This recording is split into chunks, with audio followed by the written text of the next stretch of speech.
Cell Health, reboot your body, omega-3 oil extracted from algae, strong heart, sharp mind, healthier you. విపరీతంగా ఆరాధించేవాళ్ళు. అయితే దాంట్లో ఎలాంటి ఒక fake ఉండేది కాదనమాట.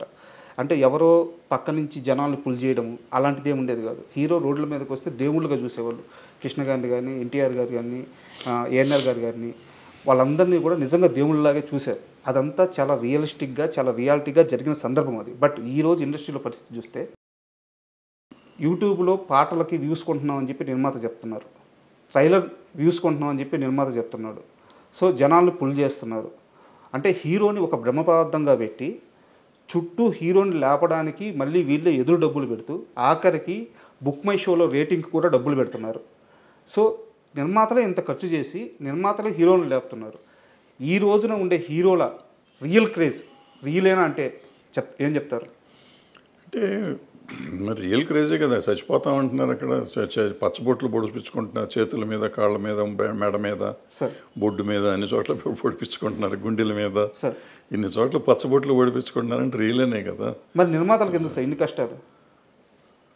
ఇప్పుడు మీరు ఒకటి అడుగుతున్న ప్రశ్నలోనే సమాధానం ఉంది మీకు. ఆ రోజునైనా ఈ రోజునైనా, ఆ రోజున అట్లీస్ట్ మార్నింగ్ షోకి వచ్చేవారు ఫ్యాన్స్ అంతా. ఈరోజు ఫ్యాన్స్ ఇంత పెద్ద ఫ్యాన్ ఫేర్ ఉన్న సినిమాలు కూడా కొన్ని సినిమాలకి మార్నింగ్ షోనే ఫుల్ అవట్లేదు. అవును, ఇది పెద్ద హీరోలు అని చెప్పబడే వాళ్ళ సినిమాలు కూడా. అంటే మరి దాంట్లోనే అర్థమైపోతుంది. మళ్ళీ అక్కడేమో హయ్యెస్ట్ ఫ్యాన్స్ ఉన్న హీరో అంటారు వాళ్ళు. మరి ఆ హీరో సినిమా మార్నింగ్ షోనే ఫుల్ అవ్వాలిగా. సోషల్ మీడియాలో ఒక్కొక్కరు హ్యాండిల్ చూస్తే కొన్ని మిలియన్స్ సినిమాలు మార్నింగ్ షో ఫుల్ అవ్వట్లేదు.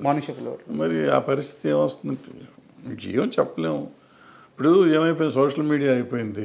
ఎక్కువ మంది ఈ సోషల్ దాంట్లో పేర్లు పెట్టుకుని వాళ్ళ వ్యూస్, యూట్యూబ్ కోసం వచ్చేవాళ్ళు కొంతమంది, టీవీలో కనపడటం కోసం వచ్చేవాళ్ళు కొంతమంది, వీళ్ళంతా ఫ్యాన్స్ అయిపోయారు. నిజంగా ప్యాషనేట్గా ఆయన కోసం, పలానా హీరో కోసం నేను ప్రాణం ఇస్తాననేవాళ్ళు బయటకు చెప్పేవాళ్ళే కానీ ఇచ్చేవాళ్ళు తక్కువ. 10%, 20% ఉంటారు. గతంలో ఏంటంటే 80% వాళ్ళు ఉండేవారు, 20% పబ్లిసిటీ కోసం వచ్చేవాళ్ళు. పబ్లిసిటీ లేకపోతే దానివల్ల అడ్వాంటేజ్ తీసుకుందాం అనుకునేవాడు. ఇప్పుడు శోభన్ బాబు గారికి, కృష్ణ గారికి, ఈ రోజుకి ఎన్టీ రామారావు గారికి, నాగేశ్వరకి ఈ రోజుకి ఇంకా ఫ్యాన్స్ అట్టాగా ఉన్నారు. వాళ్ళందరికీ 70 ఏళ్ళు 80 ఏళ్ళు వచ్చినా వాళ్ళు ఈ రోజుకి వాళ్ళ డబ్బులు పెట్టుకుని ఫంక్షన్లు చేస్తారు. కృష్ణ గారికి ఏ ఊళ్ళో పెడితే ఆ ఊరిలో విగ్రహం పెడుతున్నారు ఇప్పుడు వాళ్ళ సొంత డబ్బులతో. శోభన్ బాబు గారికి ప్రతి సంవత్సరం ఆయన బర్త్డే రోజు జనవరి 30వ తారీఖు, జూన్ 30వ తారీఖు అనుకుంటే ఇప్పుడు వాళ్ళు రెగ్యులర్గా ఏదో ఇది చేస్తూ ఉంటారు, ఫంక్షన్లు చేస్తారు, లక్షలు ఖర్చు పెట్టి. సో మరి ఏం చెప్తాం అంటే వాళ్ళకి అంత అభిమానం ఉంది, ఇప్పుడు కూడా వాళ్ళు చేసుకుంటున్నారు. సో ఇవన్నీ ఏంటంటే అభిమానం. మరి ఇప్పుడు ఉన్నవాళ్ళు మరి మార్నింగ్ షో రావట్లేదు జనం. అంటే వాళ్ళు 300-400 రూపాయలు ఖర్చు పెడతారు. ఇప్పుడు ఉన్న 10 మంది 20 మంది లక్షలు ఖర్చు పెట్టి చేస్తున్నారు సార్. తేడా. అండ్ మీ మీద నాకు ఒక కంప్లైంట్ ఉంది సార్. ఆ కంప్లైంట్ అంటే అది నాది కరెక్టేనా, లేదు నువ్వు తప్పుగా అర్థం చేసుకున్నావు రాజా అంటారా? నేను అడుగుతాను, మీరు చెప్పండి దానికి. దాసరి నారాయణరావు గారు సార్ ఇండస్ట్రీకి పెద్ద దిక్కు. ఆయన పరిష్కరించినన్ని సమస్యలు కానీ, ఆయన ఆదరించినటువంటి మనుషులు కానీ, సో అంటే పరిశ్రమలు ఎవరికి ఏ కష్టం వచ్చినా దాసరి గారు ఉన్నారు, ఆయన కాంపౌండ్లోకి అడుగు పెడితే ఆ సమస్య పరిష్కారం అవుద్ది అని చెప్పి ఒక నమ్మకం ఉండేది. అయితే దాసరి గారి చుట్టూ కొంత వలయం ఉండేది మీలాంటి వాళ్ళు. ఆ సమస్యల్ని ఫస్ట్ విని ఫిల్టర్ చేసి దాసరి గారి దగ్గరికి తీసుకెళ్ళింది మీలాంటి వాళ్ళే, 3-4 ఉన్నారు. సో ఇక్కడ అన్ని వింగ్స్ గురించి మీకు ఒక అవగాహన ఉంది. ఈ రోజున ఇండస్ట్రీలో దాసరి గారి స్థానాన్ని ఎవరు రీప్లేస్ చేయలేరు.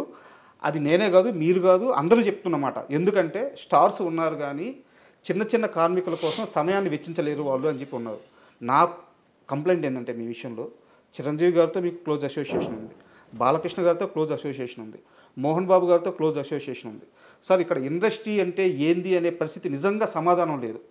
ఇండస్ట్రీ అంటే ఎవరంటే చెప్పే సమాధానం లేదు. ఈరోజు మీకు అన్నిటి మీద అవగాహన ఉండి వీళ్ళందరితో ఒక పరిచయం ఉండి మీరు ఎందుకు వీళ్ళ ముగ్గురులో ఎవరో ఒకరు పక్కన చేరి మనం చూసుకుందాం, నేను చూసుకుంటాను, మీ స్టార్ పవర్ అండగా ఉంటే నేను ఫీల్డ్ వర్క్లో నేను చూసుకుంటానని చెప్పేసి అన్ని విషయాల మీద అవగాహన ఉన్న మీరెందుకు కామ్ అయిపోయారు సార్? ఇది సర్వీస్ చేయటానికి ఎఫోర్డబిలిటీ ఉండాలి సార్. నేను ఇందాకే చెప్పాను, ఫస్ట్ క్వశ్చన్లోనే చెప్పాను, జీవితం నిజ జీవితం వేరు, ఈ మీరు మాట్లాడుకోవటం వేరు. సార్ ఇప్పుడు మీరు నలుగురికి నేను అవైలబుల్గా ఉండాలి, 100 మందికి అవైలబుల్గా ఉండాలి. దాసనారాయణరావు గారి ఇంట్లో రోజు ఒక 100-200 కాఫీలు టీలు పెట్టేవారు. ఒక 30-40 మంది భోంచేసేవారు రోజు, 2 పూట్ల. సాయంత్రం టిఫిన్లో ఒక 40-50 మంది తినేవారు. ఆయన నెలకి ఒక 15-20 మందికి నెల జీతం డబ్బులు పంపించేవాడు, సంబంధం లేకపోయినా. మీరు ఇందాక అడిగారు కష్టాలు ఉన్నవాళ్ళు అని చెప్పి, అటువంటి వాళ్ళు తెలిసిన వాళ్ళకల్లా డబ్బులు పంపించేవాడు నెల కవర్లు వెళ్ళి. న్యూ ఇయర్ రోజు డబ్బులు ఇచ్చేవాడు, అయ్యప్ప మాలేసినప్పుడు డబ్బులు ఇచ్చేవాడు, ఏదో రకరకాలు చేస్తూ ఉండేవారు. ఇది కాకుండా సమస్యలకి చేస్తూ ఉండేవారు. మళ్ళీ పెళ్ళిళ్ళని పెటాకులని పోయినప్పుడు వచ్చినప్పుడు ఇస్తూ ఉండేవారు. ఇందులో ఏ ఒక్కటి నేను చేయలేను. నేను ఒక్కళ్ళకి రోజు ఇప్పుడు ఫర్ ఎగ్జాంపుల్ మీరు సమస్య ఉండి వచ్చారు, మీకు మంచినీళ్ళు కూడా నేను ఇవ్వలేను.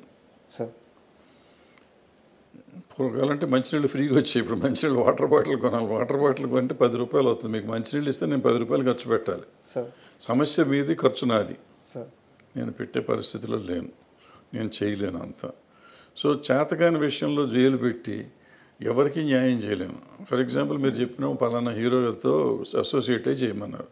సో నేను దగ్గర రోజు ఆయన ఇంటికి వెళ్ళాలి, అది మా ఇంట్లో ఉండాలి. మా ఇంట్లో ఉంటే చెప్పిన ఖర్చులు నేను భరించలేను.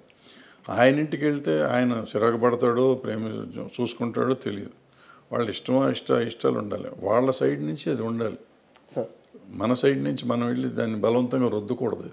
ఇప్పుడు దాసనారాయణరావు గారితో కూడా నేను ఇక్కడ దాసనారాయణరావు గారు ఒక స్టేజ్లో నేనే ఇక్కడ ఉండేవాడిని, నారాయణరావు గారు తర్వాత వచ్చారు ఇక్కడికి.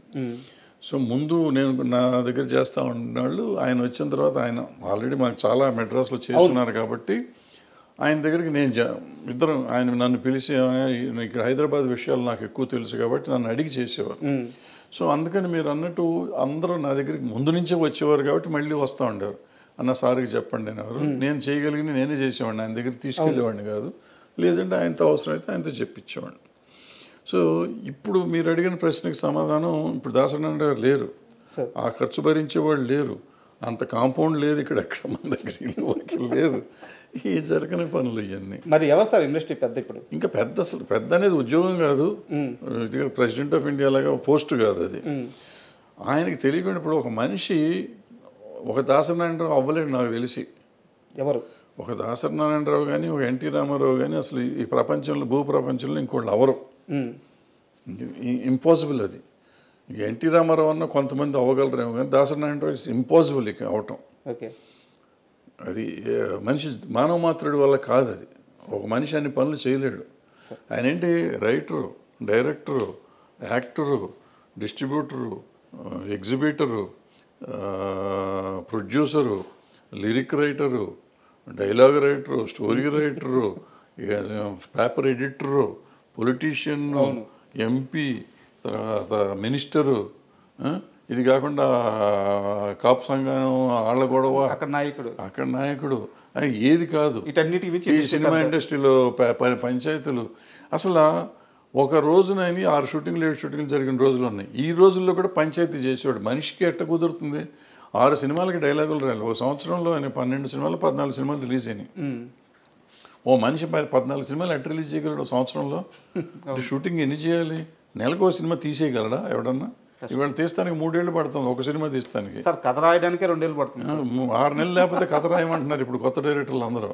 ఇప్పుడు ఈ పరిస్థితుల్లో ఆయన ఎట్ట చేసేవాడు ఏంటి? అలాంటి మనిషి అసలు రాడు. ఇవన్నీ ఉండగా పంచాయతీలు చేయటం, ఇప్పుడు నేను చెప్పిన యాక్టివిటీస్ కాకుండా పంచాయతీలు చేయటం, వీళ్ళందరి కష్టాలు వినాలి కదా. వచ్చినాడు ప్రతివాడు కష్టం వినాలి. షూటింగ్ చేస్తాడా? ఇప్పుడు ఆయన పక్కన 4 ఫ్లోర్లో షూటింగ్ జరుగుతుంది. 4 ఫ్లోర్లో షూటింగ్ సంగతి చూడాలా, లేకపోతే నా బోటి వాళ్ళకి డైలాగులు రాసి పెట్టేవాడు అది చూడాలా, లేకపోతే ఈ వచ్చిన పంచాయతీ చూడాలా, లేకపోతే ఈ కాపు సంఘం మీటింగ్ చూడాలా, ఏది చూడాలి? అందరూ అక్కడ బయట వెయిటింగ్లో ఉండేవారు.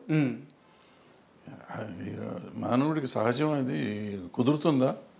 ఇవాళ మీరు చెప్పే ఎవరికన్నా ఏ పెద్దలకన్నా కుదురుతుందా? చేయగలరా? ఇంపాసిబుల్.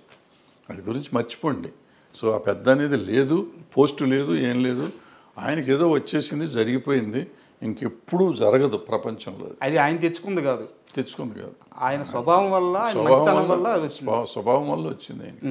ఇప్పుడు నేనే వెళ్ళాను సినిమా ప్రాబ్లం వస్తే, ఆయనకి నాకు పరిచయమే లేదు, వెళ్ళిపోయి అన్నాడు, ఏదో ఆయన చేసి పెట్టేవాడు. సో అట్లా ఎవరు మళ్ళీ వస్తారని అనుకోవటం దురాశ, జరగదు.